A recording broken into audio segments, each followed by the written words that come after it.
আসসালামু আলাইকুম। প্রথমে দুঃখ প্রকাশ করছি তোমাদেরকে কষ্ট দেওয়ার জন্য, দৈব চয়নের কারণে। এটা কেউ মনে করছে একটা হাসি ঠাট্টার বিষয়, আমাদেরকে ইচ্ছা করে কষ্ট দিয়েছে, কিংবা এরকম উদ্ভট কেন চিন্তা করলো, এটা কি ফয়দা হবে। আমাদের লক্ষ্য ছিল যে কোনো রকমের বায়াস যেন এটার মধ্যে না ঢোকে। অনেক সময় শত প্রচেষ্টা সত্ত্বেও বায়াস ঢুকে পড়ে নিজের উপরে যদি ছেড়ে দিই। কিন্তু দৈব চয়নটা এসছে যেন নিজেকে এর থেকে দূরে রেখে ফেলতে পারি। আমরা যে কজনই এটার সঙ্গে শরিক ছিলাম, তাদের কারো কোনো রকমের বায়াস এটার মধ্যে না ঢোকে, যাতে মুক্ত মনে যেখানে জায়গা হয়েছে, আমার নম্বর পড়েছে, সেখানে গেলাম, সেখানে আমি আমার কাজ করব। এটা অসুবিধা, ব্যক্তিগত অসুবিধা হয়। কোথায় গেছি পড়লাম, চিন্তা করি না কোনোদিন এখানে কাজ করতে হবে। আমরাও ভাবি না যে এর জায়গায় এখানে হবে, ওর জায়গায় এখানে হবে। কিন্তু একটা চ্যালেঞ্জ সৃষ্টি করে, শুরুতেই একটা চ্যালেঞ্জ। এই চ্যালেঞ্জটা নেবার জন্য মানসিক প্রস্তুতি দরকার। এটার ফলে আশা করি এই কষ্টের মধ্যেও সেই চ্যালেঞ্জটা গ্রহণ করার একটা মনোভাব তোমাদের মধ্যে জেগে উঠবে যে আমি এই চ্যালেঞ্জ গ্রহণ করলাম। তাহলে সব জিনিস পরিষ্কার হয়ে আসবে। আমরা নির্বাচনের কথা বলছি, যার উদ্দেশ্যে আমরা যাচ্ছি, এটার গুরুত্বটা আমাদের এখন বুঝতে হবে। নির্বাচন বলতেই আমরা অতীতের কিছু নির্বাচনের কথা মনে রাখি, মনে চট করে আসে। তোমরাও দেখেছ সেই নির্বাচনগুলো। কেউ প্রহসনের নির্বাচন বলে, প্রতারণার নির্বাচন বলে, তামাশার নির্বাচন বলে। এগুলো হলো তাদের বিশেষণ। সেখান থেকে আমাদের চলে যেতে হবে বহু উপরে। কাজে এই দূরত্বটুকু আমাদেরকে অতিক্রম করতে হবে, যে লোকে মনে যেন জানে এই পরিবর্তন সম্ভব এবং তোমাদের মাধ্যমেই সেই পরিবর্তন হবে। কাজে এই দৈব চয়নের মাধ্যমে যারা নির্বাচিত হলো তোমরা, তারা একটা ঐতিহাসিক দায়িত্ব পালন করার জন্য, সাধারণ দায়িত্ব পালন করার জন্য। সাধারণ দায়িত্ব সবসময় দিক থেকে এখানে যাওয়া সব হবে, কিন্তু একটা ঐতিহাসিক দায়িত্ব পালন, এটা ইতিহাসে যেন স্মরণ করে। এখানে তোমরা অনেক কথা বলেছ, তার মধ্যে বাইরের যারা পরিদর্শন করবে, আসবে, পর্যবেক্ষণ দল আসবে, তারা আমাদের খুদ ধরার চেষ্টা করবে, আমাদের এটা হয় নাই, ওইটাই ভাবে হলে ভালো হতো বলবে। এবারের নির্বাচন হলে এমন নির্বাচন, তারা স্মরণ করবে বাংলাদেশের নির্বাচনটা আমরা দেখেছিলাম, এটা এরকম। তারা নানা দেশে এটা বলবে, এরকম একটা নির্বাচন তারা এটা দৃষ্টান্ত হিসেবে নিয়ে যাবে তাদের মাথায়, বারে বারে বলবে এই নির্বাচনের মতো নির্বাচন আমরা কখনো দেখি নাই, আমরা এক কাজ করি, এটা আমাদের একটা পারদর্শিতা আছে, কিন্তু এইখানে যে নির্বাচন দেখে গেলাম সেটা আমাদের একটা স্মরণীয় পরিদর্শন হলো, আমাদের স্মরণীয় অভিজ্ঞতা হলো, সেই অভিজ্ঞতা আমরা এখান থেকে নিয়ে যাব। সেই ধরনের একটা নির্বাচন আমরা করে যেতে চাই। আরেকটা বিষয় হলো, এটা সাধারণ নির্বাচন নয় যে 5 বছর পর পর একটা নির্বাচন হয়, দেশের সরকার পরিবর্তন হয়। এটা রুটিন একটা কাজ।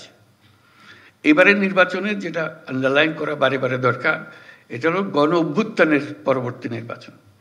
গণ অভ্যুত্থানে যারা শরিক হয়েছিল, আমরা যারা এর সঙ্গে আছি, যুক্ত আছি, এটা তাদের আদর্শ, তাদের স্বপ্ন বাস্তবায়নের ক্ষেত্রে সেই বাস্তবায়নটা আমাদের এই নির্বাচনের মাধ্যমে আমরা করে যাব। যে এই নির্বাচন তোমরা যে স্বপ্ন দেখার মাধ্যমে জীবন আত্মত্যাগ করেছ, সেই আত্মত্যাগের পেছনে যা যা তোমাদের মাথায় ছিল, সেটাকে আমরা এখন স্থায়ী রূপদান করতে যাচ্ছি। এটা বলতে গেলে গিয়ে ভূমিকম্পের কথা মনে হয়। আমরা গত রাত্রে কিছু ভূমিকম্প নিদর্শন পেলাম। ভূমিকম্পের প্রসঙ্গ আসলেই বিল্ডিং কোডের কথা মনে আসে, যে বিল্ডিং কোড ঠিক আছে কিনা, মানতেছে কিনা। এই যে নির্বাচন এটা বিল্ডিং কোড তৈরি করার সুযোগ, যে আমাদের যে সমাজটা তৈরি হবে তার বিল্ডিং কোডটা কি হবে। যত বড় ঝাঁকুনি আসুক, এটাকে নাড়াতে পারবে না।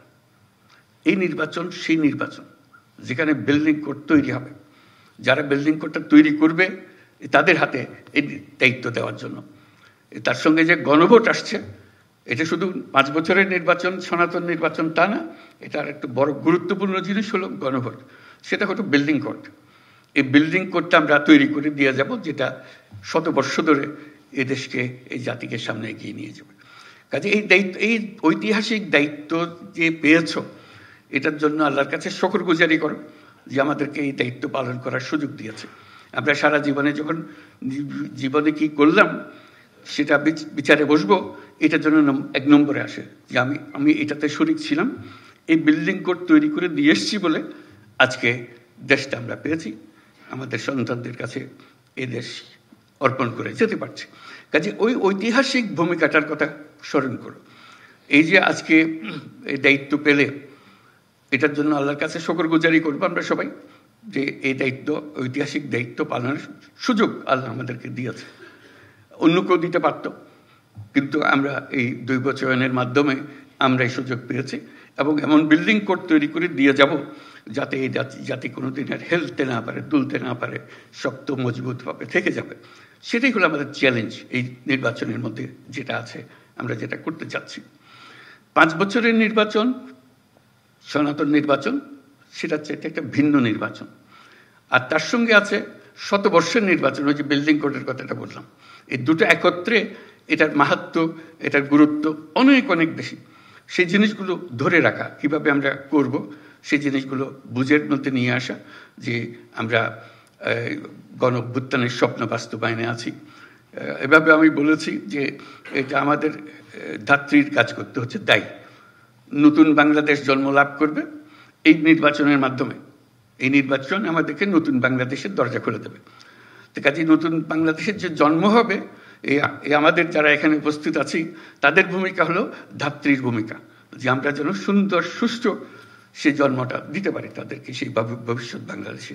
নতুন বাংলাদেশ তো নিজে নিজে আসমান থেকে আসবে না, আমাদের হাতে তার জন্ম লাভ করবে। এই জন্ম লাভের প্রথম সূত্রটা হলো, প্রথম স্থানটা হলো তোমাদের হাতে, যেটা এই নির্বাচন করতে যাচ্ছ। সেটা করার জন্য আমরা কিভাবে করতে পারবো সেটা জানা, যে আমরা এটা দীর্ঘমেয়াদের এক জিনিসের তৈরি করতে যাচ্ছি।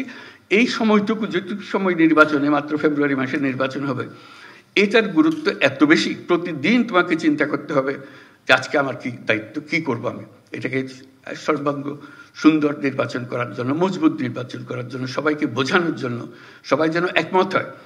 এটা তাকে জোর করে করানোর বিষয়ে আমরা যাব না। আমরা বলছি সবাই একমত হয়ে, একত্র হয়ে আমরা করব, দলমত নির্বিশেষে সবাই একমত হবে যে আমরা একটা নতুন নির্বাচন, নতুন বাংলাদেশ গড়ার জন্য আমরা আজকে তার জন্ম দেওয়ার মুহূর্তে এসেছি, সেই জন্মটা লাভ করবে। আগে একটা স্বপ্ন দেখেছিল গণঅভ্যুত্থানের মাধ্যমে, আজকে বাস্তবের পথের মধ্যে আমরা তাকে উঠিয়ে দিচ্ছি।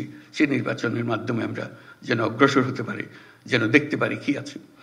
স্বপ্নের মধ্যে যা যা ছিল আমরা সেটা করতে থাকবো। তার মধ্যে বিভিন্ন বিভাগ থেকে আমরা এসেছি, বিভিন্ন জেলার থেকে। এটা তার মধ্যে একটা প্রতিযোগিতাও যেন হয়। আমি বারে বারে স্বরাষ্ট্র মন্ত্রণালয়কে বলছি, শুধু দিয়ে দিলাম কাজে তা না, তার মধ্যে একটা আনন্দ থাকতে হবে, চ্যালেঞ্জ থাকতে হবে। সেই চ্যালেঞ্জ হলো যে কে প্রথম হলো, বিভাগে কে প্রথম হলো, 1 নম্বর কে হলো, 2 নম্বর কে হলো।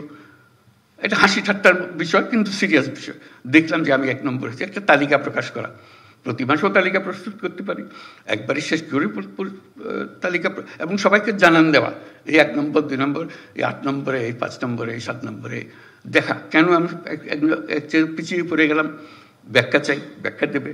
তারপরে আমার উৎসাহ জাগবে, আমি ওদের ডিঙিয়ে যাব। কারণ এই ঐতিহাসিক মুহূর্তগুলোকে ছাড়া যাবে না।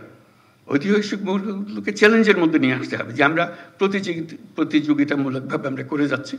আমরা সবাই মিলে, আমরা একটা, আমাদের রাষ্ট্র আমাদেরকে দায়িত্ব দিয়েছে এই বিল্ডিং কোড তৈরি করে দেওয়ার জন্য, মজবুত করে ওটা ইঞ্জিনিয়ার ডিজাইন করে দিয়েছে। এখন আমাদেরকে ঢালাই করতে হবে, এটাকে ঢালাই করে তৈরি করতে হবে সেই জিনিসটা। সেই কাজটা আমাদের হাতে দিয়েছে, আমরা এটা করে যাব। সেই করার মধ্যে একটা প্রতিযোগিতা হবে, সুন্দর প্রতিযোগিতা হবে, কে কী করলাম। এবং সৃজনশীল হতে হবে। সব কথা কাগজে লিখে দেওয়া যায় না, মাথায় আসে না। কিন্তু এই লেখার ফাঁকে ফাঁকে তোমাকে সৃজনশীল হতে হবে। এই জিনিসটা আমি কিভাবে করব, এটা আরো সুন্দর করে করবো, জিনিস এটা দিয়েছে আমি এটাকে এইভাবে আরো সুন্দর করে করব। এই জিনিসটা মাথার মধ্যে রাখা। বিভাগে আভ্যন্তরীণ প্রতিযোগিতা হবে, সারা দেশব্যাপী একটা প্রতিযোগিতা। বিভাগের সবচেয়ে 1 নম্বর যে হবে, এই 8 বিভাগের মধ্যে 8 জন 1 নম্বরে হবে, তাদের মধ্যে দেশের মধ্যে সেরা কে হবে। এবং সেটার জন্য আমি আগেও বলেছি এই ধরনের এক সভায়, যে তাদেরকে রাষ্ট্রীয় পুরস্কার দেওয়া, যেটা এত বড় একটা কাজ করেছে, তার মধ্যে দেশের মধ্যে এটা সেরা, ভূমিকা পালন করেছে তাকে 1 নম্বর, রাষ্ট্রীয় পুরস্কার, অন্তত মন্ত্রণালয়ের পুরস্কার যেভাবে সঙ্গতিপূর্ণ হয় এরকম পুরস্কার দেওয়া 1 নম্বর, 2 নম্বর, 3 নম্বর। কাজে ওটা একটা আনন্দ, এমনিতে আমি করবই, এটাকে আনন্দের মধ্যে নিয়ে আসলাম যে আনন্দের মধ্যে আমরা কাজটা করে যাব।